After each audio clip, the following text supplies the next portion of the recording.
Hello everyone, welcome to Thai Press. My name is Nahoho Rashid Matselele, and if you have just joined us, please don't forget to subscribe and share, like. And we also want to see your feedback. If you want to ask any question, if you want to comment anything about our shows, please write down in the comment box. Now, today, we are going to be talking about the issue of corruption. Corruption has become a very big challenge to our country. It has affected governance, economic development, social justice, and public trust. Now, despite the various means and reforms, initiatives that have been put place to curb this vice, we are seeing that each day corruption is increasing, and as we speak today, it is becoming almost a symbol of our nation, and so rampant, especially among public officials. Now, recently, there was a social media campaign that was dubbed as parliamentary exhibition, and a lot of alleged corruption scandals were exposed in Parliament, which is an institution entrusted with the role of oversight. As I speak today, 3 members of Parliament have been arrested on charges of corruption and remanded to prison. Now, this comes at a time, it follows the President's national address, in the State of National Address revelation, where he said that he had received intelligence that there is a group of legislators in Parliament who are engaged or involved in diverting the taxpayers' money, and from that time he declared war on corruption. However, there is skepticism among Ugandans, citing previous declarations from the president about fighting corruption, saying that they have not seen significant convictions of top officials in the government. I'm joined by a distinguished guest to guide us in this discussion, a legal expert, lawyer and advocate, and a Ugandan politician, a former member of parliament, and a former state minister of works, a former state minister of foreign affairs, and now currently serving as the deputy chairperson, Leadership Code Tribunal. That is none other than Honorable Asman Chinji. You are welcome, and I have the pleasure to host you on our channel, that is Thai Press, where we engage in meaningful conversation with the aim of creating a better world. I would like you to say more about yourself, and maybe also to tell the people who are watching us what is all about the Leadership Code Tribunal. Good afternoon, our viewers and listeners. My name is Asman Chinji. I'm the Deputy Chairperson, Leadership Code Tribunal. I've served here for almost 4 years. Okay. But before I came here, I was working in government as both a legislator and a minister, which I served for 10 years. So I have the unique advantage that I've been in the legislature, executive, and now I'm in the judiciary branch of government. So I have an all-round feel of what it is to navigate this complex question of corruption. What does the Leadership Code Tribunal do? The Leadership Code Tribunal enforces the Leadership Code. The Leadership Code is a law which sets standards of behavior for every leader and public officer. If you extend or go beyond the bounds that are permissible under the law, then you are arraigned as a person who has breached the Leadership Code and therefore punished. For example, if there is conflict of interest The law says that if there is a matter to be determined which involves public resources, and you have an interest, don't sit on the body which is determining that matter. Excuse yourself so that there is objectivity in deciding that matter. Okay. Because if you sit when you have a vested personal interest, you'll be subjective. Yeah. You'll just do things in your favor, not in the public interest. Yes. So you allow uninterested parties who are just doing a professional job to take the decision. So conflict of interest is a serious matter, which the law punishes in the leadership code. If you do that, you may lose your office and forfeit whatever benefit you may have gotten as a result of acting in conflict of interest. So that is one area. Then the other one is, of course, illicit enrichment, as it were. The law requires that people should declare their properties, income and assets periodically. Every March, then thereafter every 2 years. The idea there is that we monitor you, and if after a particular period you cannot explain what you have got in light of what you earn, then we say this money was got through corruption and is forfeited to the state. That's the whole idea about declaration of income, assets, and liabilities. Then we have abuse of properties, public properties. You have a government vehicle, you use it for own purposes. You have an office, you use it for private purposes. Facilities of government, you use them for private purposes. You are punished. We have favoritism and nepotism. It is contrary to the code that I shouldn't favor friends even when more deserving and qualified people are there for a particular job. It's not that you shouldn't recruit your relative, but your relative must be qualified and the most competitive. And it should not be you to employ the person. It should be another objective body taking care and taking that decision. But you can't be a managing director and then you say, I'm going to recruit my secretary, who is my daughter. I'm going to recruit my brother's son to be my, this. Where will the other public get opportunities? It is for purposes of keeping Uganda as one that everybody should be treated fairly, because this country doesn't belong to one clan, one Everyone family. should benefit from the national cake. Yes, yes. So if there is an opportunity, everybody should be given an opportunity to give it a try, and whoever is the most competitive takes the job. So the leadership code addresses all those issues where there is abuse, and if it is implemented, actually would have a clean public service. But there are challenges. So thank you very much for that brief introduction about the Leadership Code Tribunal. Picking on that, the issue that we are facing in the country, it is a crisis now. Corruption. I know, being an experienced leader, a politician, you know that we have been living with corruption, but it seems that it is now too much. As a country, how did we arrive at this stage? I think it is a combination of many factors. One, which is often cited, is the moral decay we have in the country, where you can hardly trust anybody. Someone said one time, like it was a joke, that you shouldn't even trust yourself. Indeed. But we have reached such monumental levels of mistrust and moral decay that you cannot trust your child, you cannot trust your wife, you cannot trust teachers with your children, you cannot trust anybody. Because what they do is simply horrible.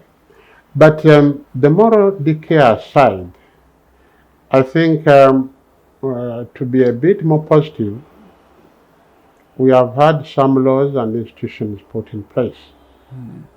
We have the Anti-Corruption Act, we have the Inspectorate of Government Act, we have the Leadership Code Act, we have Public and Procurement and Disposal of Assets Act, we have Auditor General. All these offices have been put in place. That would mean that the public should have an interest that people are using or managing our resources properly. And therefore, if they misuse those resources, the public should be out unanimously to say, no, this shouldn't happen. This shouldn't happen. Unfortunately, today you find only sections of the public denouncing corruption. I mean, you say someone has stolen so much and is even put on social media, and you have containers of, money in your bedroom, in your ceiling. You don't count money in, knots. You count it in how many containers and kilograms. Yes. And then you don't have any outrage from the people who are supposed to have elected this person. And they say, okay, We are sharing the loot. we are sharing the loot. And then you get a very high-profile person in the country who should really be saying, this should never happen. He goes on a public rally and says, really, it is okay. Chill. It sends such a wrong signal to the whole country that you don't even know how you are destroying our children and generations by that kind of attitude. So what will the children say or do when they see leaders glorifying corruption like that? What are they going to learn? What are they learning from us? That you have people in responsibility and they cannot be touched. They are condoning corruption in broad daylight, that no, just give this fellow some 1 or 2 years, he's going to come back and will be your MP forever. Actually, there are situations which even I've seen that even these people who have been accused of swindling government funds, you see that when they are arrested, the electorates also come and start demonstrating and demanding for their release. Absolutely. The national ethic has not caught on.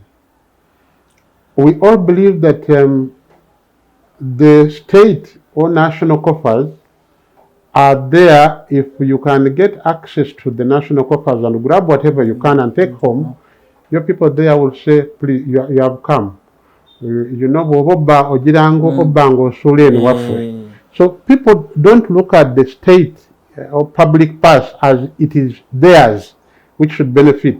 They always want a shortcut, not knowing that it is creating a bigger problem that will even affect them eventually. Of course, you can have someone who steals money and brings to you. But what happens when you don't have anybody who is stealing for you? Will you get anything? Because there is no proper formula for distributing and sharing this national cake. So why don't you have a sustained way where you say, nobody accesses this cake unless he's following these procedures and rules. And we should share it equitably because we have representation. Picking from that,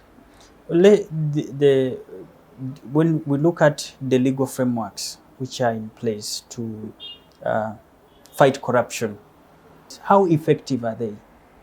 I think the laws are there and they are robust enough. In fact, internationally we have been acclaimed to have some of the best laws, anti-corruption laws. Okay. And even in terms of institutions, we are always rated beyond 90. The laws are in place, the institutions are in place. What the problem is the deficit between the laws and the implementation. Sure. We are performing miserably. The laws are there, but we don't implement them. What are the challenges that these laws cannot be implemented? It is a multifaceted challenge. One of them is the perversive culture of corruption. For example, if corruption has happened, what is required? One, there should be someone to detect it. There should be someone who has detected and report it, and you hand it over to the agencies that are supposed to prosecute the person who has, performed a corrupt act. Now, at all the stages, corruption is at play.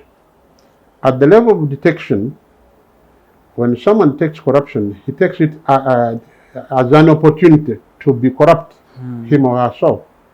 Just like, a traffic officer gets you on the road, you don't have a driving permit, you have a faulty vehicle, you've breached the law.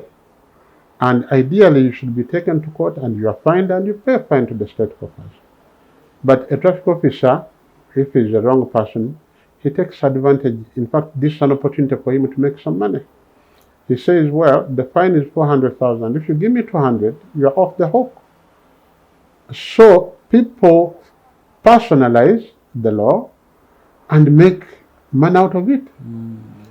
The people who occupy positions that can take decisions to curb or fight corruption have commercialized those positions. It is an opportunity for them to make money. That's part of the challenge. The other one, of course, is the perversive nature of the problem.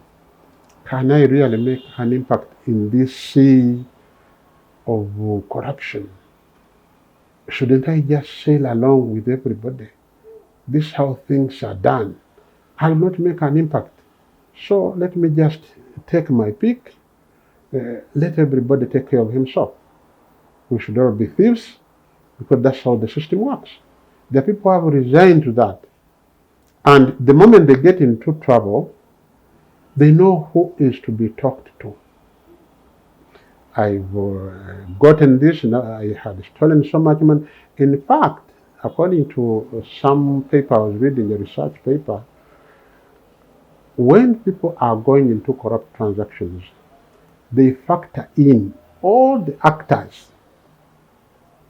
For example, a head teacher who is going to have a bloated staff structure with ghosts. Yes. You know that most probably there will be an inspection and they will say, but you said you have so many teachers, but here on the ground, we have found only 20. You said you have 60. You said you have 1,000 pupils or children here, but on the ground there are 300. When he's doing or giving those figures, the first person to come will be an inspector. And he budgets money for that. And he can even say, actually, in the worst case scenario, I'll be charged in court. Who will I talk to when I'm in court? I'm in court. How much money will be required? He takes care of all the actors. So when he is arrested, he knows. He falls back to the calculation and sends someone, you go and tell him there is some 10 million for you here. Keep quiet. The matter can be killed at any level. It can be killed at the preliminary level, it can be killed at the police level, or even at the court level. Because those people have their allies. They say, we have people in the judiciary who work for us, who can say, that one requires 100 million and you'll be home and dry. So the system is such an entrenched system that you find it extremely difficult and requires a lot of work to combat it in a manner that will have an impact. So, as you say that the system is well coordinated, and recently we saw the social media campaign that was dubbed as the parliamentary exhibition, and we saw a lot of money exchanging hands in parliament, the leaking of documents, and you even also came out, I remember there is an article that you wrote concerning that issue, that the parliament as an accounting body should really not fear when the public demands to hear some answers. And the president recently declared war on corruption. And as a result, we have seen that 3 MPs have been arrested. What are your opinions about the arrest of these 3 MPs? Will it create any meaningful result? And the declaration of the president is war on corruption. How is it different from what we have been hearing in the past? Because this is not the first time. He has always come out to say that I'll crush the corrupt, I'll crush the corrupt, I'm going to deal with the corrupt people. Can they create hope for Ugandans that we can win this war against corruption?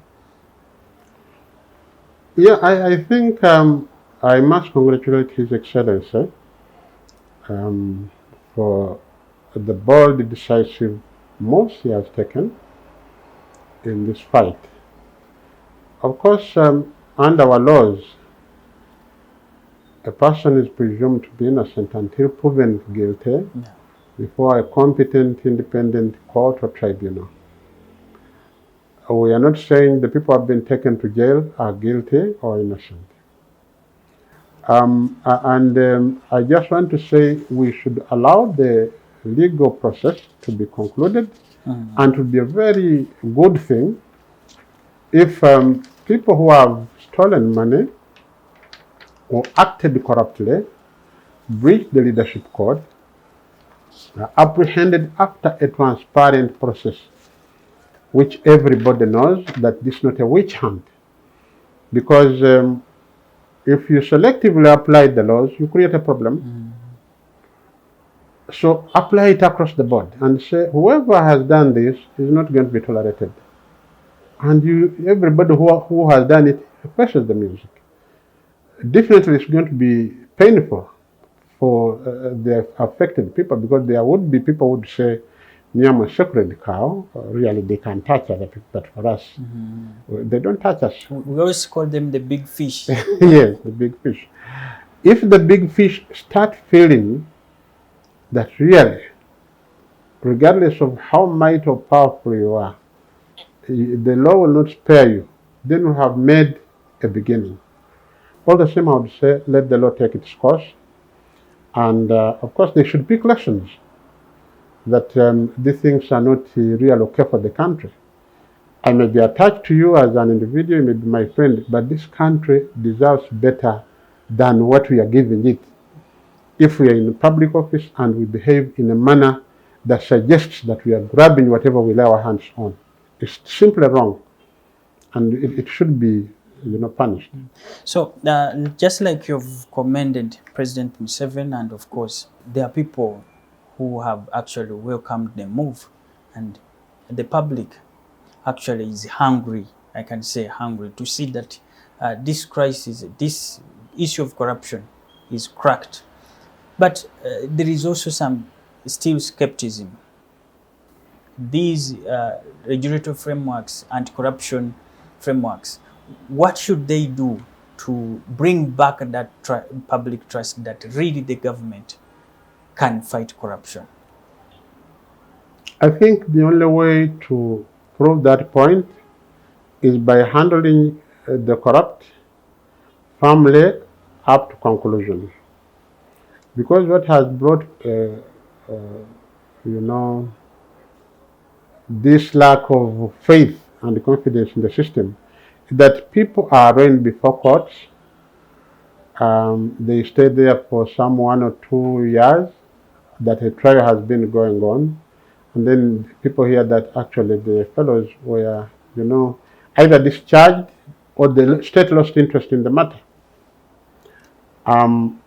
But at the same time, there's also a problem by the population and even the media.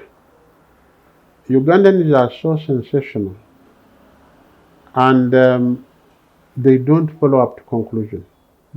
You have a big corruption case today which is captivating everybody's imagination. Someone is taken to court.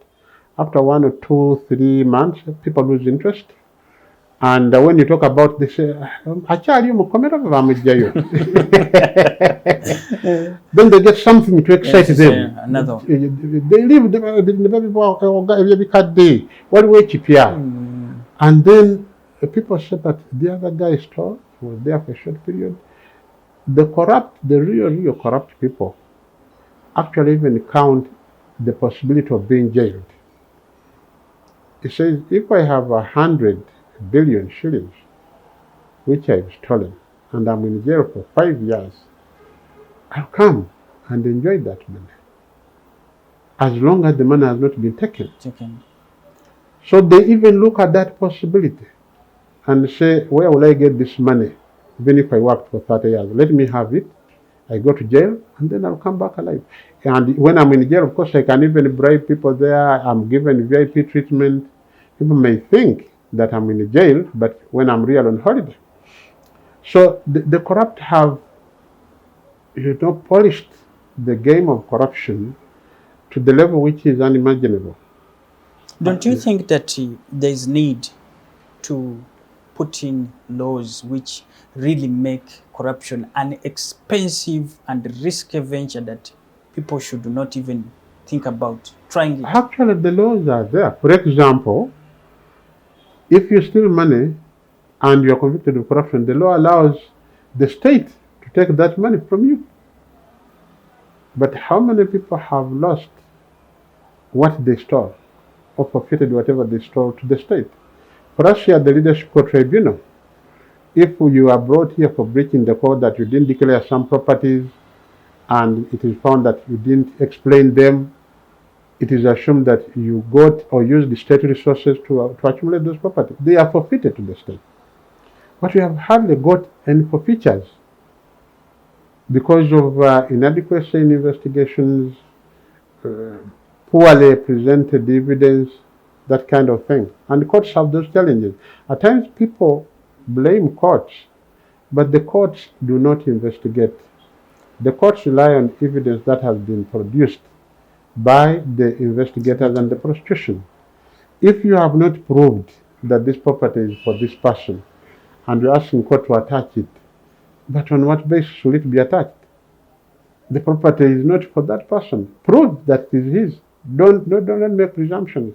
So that there are challenges at every stage. That's why. But the laws are there that whoever has stolen, whoever has acted corruptly, the corruptly acquired wealth should be forfeited to the state. So there is no problem with the law. The law is quite okay.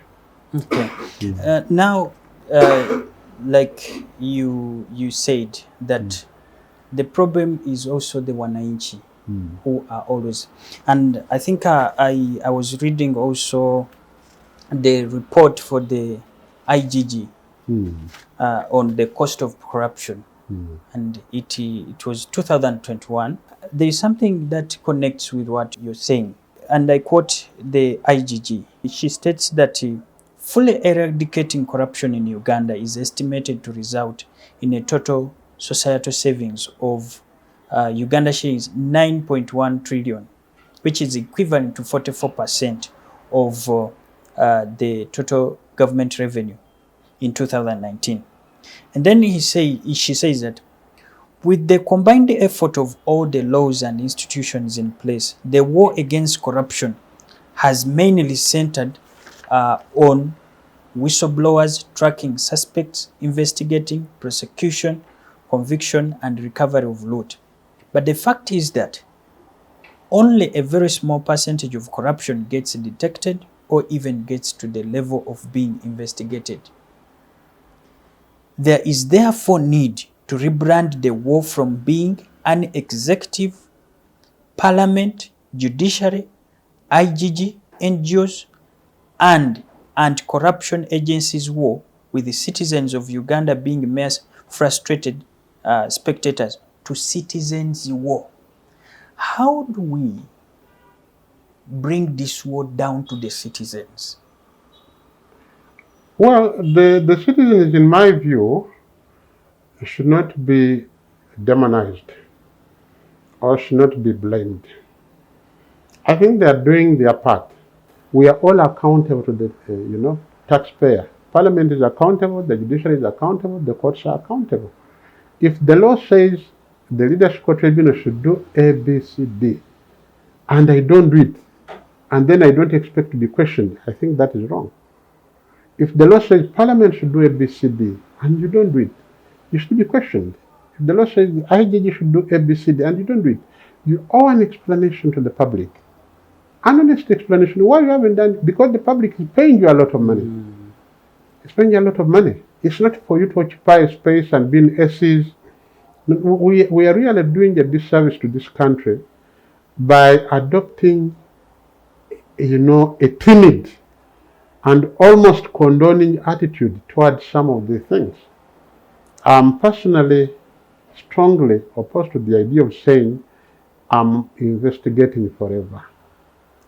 So I've investigated and I found nothing wrong with this. And people know, and they know how to take it to the next level. So, with all due respect to the Inspectorate of Government, I believe, and I urge them very, very, very strongly, that they should leave their bidding to the so much power that is given to the office by the Constitution and the law, and take an active interest in investigating what is happening at Parliament. It's not enough to keep on ping-ponging and say, CID is investigating, the Auditor General is investigating. You as an institution paid by the taxpayer to oversee anti-corruption activities in the country, what have you done? What do you explain? Where people are saying the minutes are here, people sat, and they took this decision in their own interest. It's not right that people should be intimidated to take action on such matters. And I have evidence which I will share one time and tell the country that a number of these institutions have been, infiltrated by the corrupt. The corrupt have infiltrated all these institutions and they keep on blackmailing people who are speaking out against these excesses. If you do this, your contract will not be renewed. It is in your interest that you keep quiet. You say, really? Who will protect who? You have an office, you are expected to do the job. When you do the job, then you get all these, threats from very big people who should actually be saying, you are doing the right thing. Go ahead. Their role is to tell you, be careful. Be careful. Your contract is on the line. At the end, somebody steps back. Somebody goes and thinks and says, well, I have children who are supposed to look after. Maybe let me keep quiet. It is such a pathetic thing. And to some of us, it bleeds us that you can have institutions that are supposed to do a job and they're subject to a lot of unnecessary pressure by people who should be supporting them to do their work. So it is a problem that should have to be addressed at one point. Honorable, the issue of the media in fighting corruption, do you think that it has done enough, or there is more which should be done by the media and perhaps civil societies to fight this vice? I think by and large, the media has done its part. Of course, it has some challenges at institutional and at individual level. There are journalists who have lived up to their calling and have been extremely exemplary, even when they face hardships. But there are also journalists who have, caved in. Have been compromised. You find someone has been accused and there is evidence, but he has media professionals handling his public relations to whitewash his rot because they are being, paid well. So they said the man is innocent, actually, when they know that actually the man is not innocent. So they mislead the public. If we reach a level where any professional will just say, let the law take its course, but does not try to rationalize what a person who has done wrong has done. So I would appeal to the colleagues and comrades in the media that you are doing a great job. Continue being aggressive, doing investigative stories and the in-depth analysis of the issues. And those who have found it difficult to cope with the so much money, by the way, the problem is that now actually Ugandans are stopping to talk about stealing in millions. They're talking in billions now. Billion ton, billion settled. So theft is in those levels. When someone steals some 200 million, as a 6 cent. As a 6 cent. So the problem has become so big, and the media has a role to play. Not, I would appeal to the media not to go into investigating stories because you want to get an opportunity to blackmail a thief. Or to get money, to extort money. To extort money. Because some investigate, when they get evidence, they say, we know you did A, B, C, D. Then the guy says, do you have the evidence? Then I'm lagako. And then he says, njakuwe atano ebintu bivuyemu. Yongera kozibere kikumi tubite. And they get that money. And more the headlines change. Yes, the headline, they just keep quiet. And it happens even to some serious public officers who are in charge of taking action against some of these corrupt people. So the problem is that big. So the media is commended. It is encouraged to keep the vigilance, to keep the fire burning, and we must salute the people who have come out very vigorously to say, look, we must do a fight. The Whistleblower Act is there. People are protected when they report intelligibly to the right agencies and factually, not just making false accusations against people. You are protected and you can give evidence. Incidentally, the law allows a person to get a commission if he reports factual information and money is recovered. For example, I don't know whether those containers of money which are going to be, were found, if they are found to have been corruptly acquired, those people would become rich who reported that theft. Because if someone has 100 billion and you get your 5% out of 500 billion, that's quite a lot of money. So you can actually make reporting corruption a business. The other day, the IGG paid Monitor some money because they broke a story about, I think, Uganda Printing and Publishing Corporation. Wow. So there is money that can be made out of reporting corruption. What I would request that once this information is got, should be treated responsibly by all the officers concerned. People should be protected and they shouldn't be victimized or witch-hunted wherever they are and sacked from jobs or denied promotions, like it has happened in some institutions where you find someone is sacked when the real problem is that he was a whistleblower. Or is denied a promotion forever, that, okay, you reported that, but you remain in that position. For the next 20 years, you are going to be in this organization. In your introduction, as we started this discussion, you attributed the high cases of corruption in the country to perversive moral decay in the country. And maybe I would think that maybe at a certain point, religious leaders need also to come in this situation. Do you think that religious leaders have played their part? I think religious leaders have played their part when it comes to asking their followers to do what I say, but not what I do. They've been very, very good preachers, but what is required of them is to be more exemplary and inspire through their conduct as opposed to just preaching.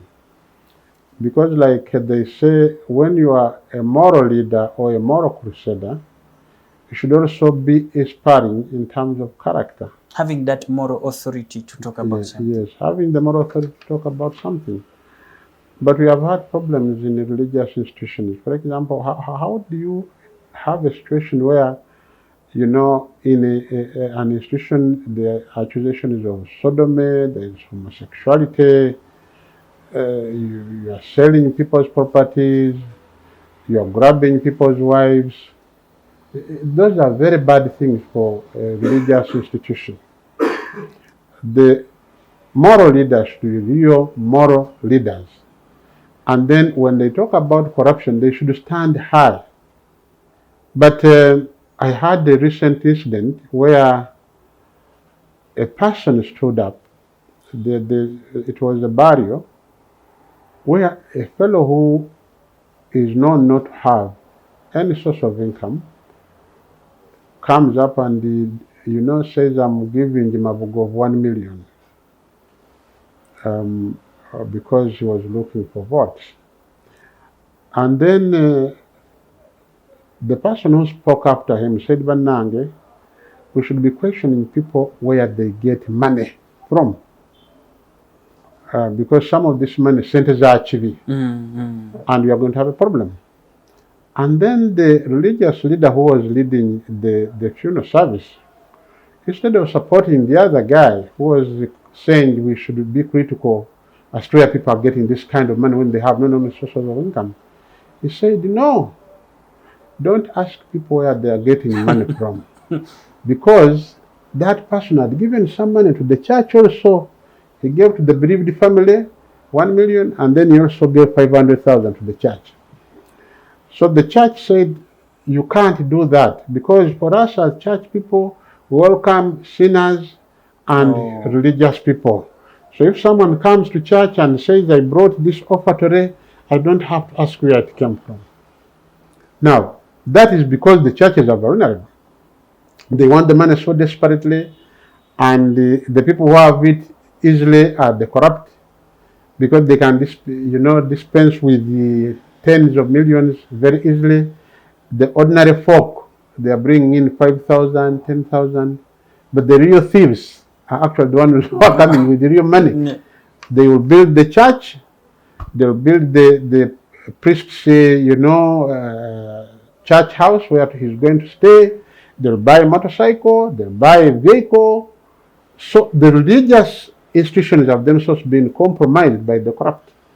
So how will they lead the country in fighting corruption? So the people just look at them and say, okay, I take some of the things. You've seen what has been happening with the Muslim Supreme Council, where Mufti is jeered at and booed by his ordinary folk. In the mosque.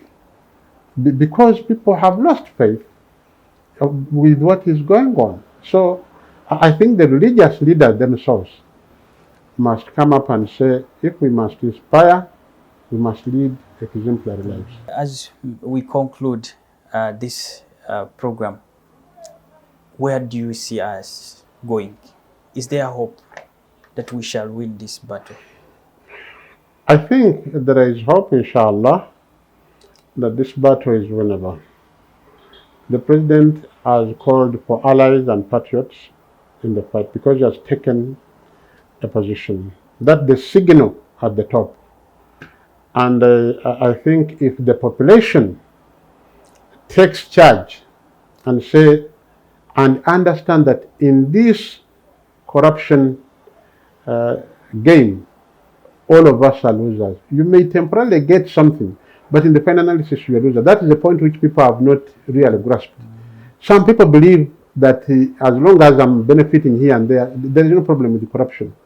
But one day corruption will hit you so hard that you regret every single coin you acquired through corruption.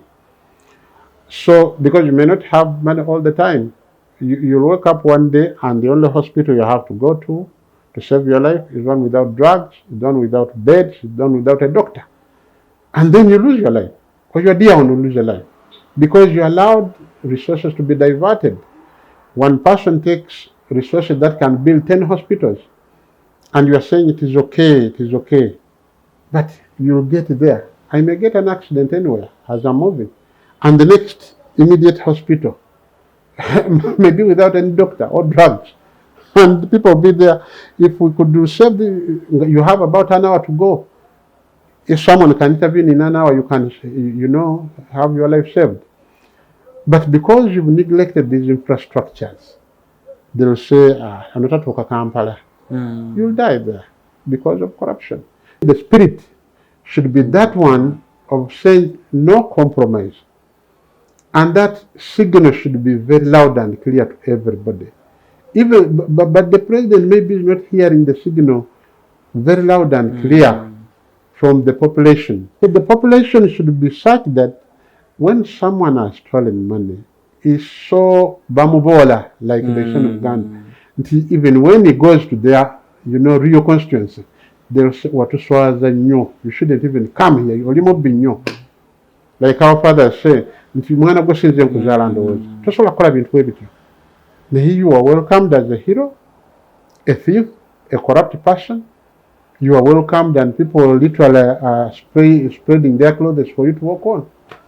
How do you fight corruption in such an environment? So the population requires to do something. Thank you very much. Maybe now your last remarks to the viewers. My last remark is that the fight against corruption is a joint one, and I agree with His Excellency's attitude to take the war to the victims. The victim must be, mobilized. They must ask questions. If there is an accusation against me or against any other person, I should give an explanation.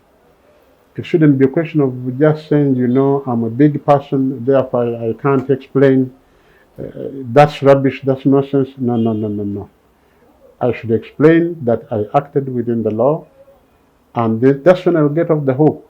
If the law is, I'm on the wrong side of the law, then it may serve the country better if they see that even so and so has been punished because he committed a crime. It is important that the population gets that confidence that nobody can get away with corruption. The moment we say one should get away with it, one should be punished, we have lost it. And so my appeal to the population is that let's keep the vigilance. It is a collective fight. The wananchi, the institutions, the law enforcement agencies, all of us are in this together.